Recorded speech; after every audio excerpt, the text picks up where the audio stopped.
Arundhati foundation तरफ गत February 25 तारिख मंगलवार दिन ओडिशार 9टी प्रमुख सहर भुवनेश्वर, कटक, पुरी, ब्रह्मपुर, राउरकेला, संबलपुर, बलांगीर, बरगढ़, भवानीपाटना विशाल स्वेच्छाकृत मेगा रक्तदान शिविर अनुष्ठित हो शिविर मोट 1000 यूनिट रक्त संग्रह कर अभियान को सुचारू रूपे परिचालना करने अरुंधति परिवार तरफ व्यापक आयोजन कर अरुंधति परिचालना निदेशक श्री ब्रह्मानंद मेहर निज कार्यक्रम में उपस्थित रही एक जन उत्सर्गीकृत अभियान नेतृत्व करते।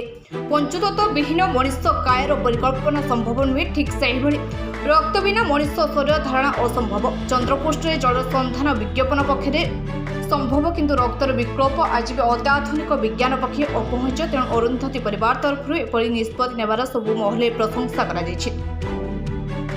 अरुंधति परिचालना निदेशक श्री मोहन निज वक्तव्य प्रकाश करिसेंति जे प्रत्येक मनुष्य शरीर में रक्तर प्रतिटी बुंदार आवश्यकता को पूरण करने समग्र मानव जातिर कर्तव्य।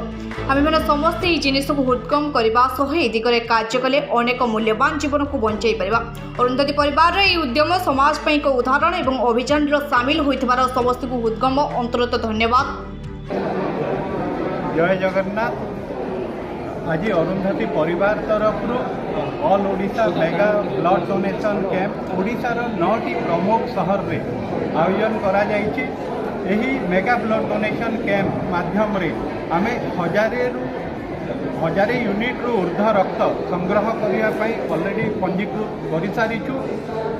आशा करुच्ची आगामी दिन में गोटे मनीष जिते घड़ी संधि मुहूर्त गति करुथिबो कौन हॉस्पिटल रे रक्तर आवश्यकता थी मनीष रक्तर आवश्यकता भगवान सृष्टि आम जाचे मनीष रक्त ही पूरण करें।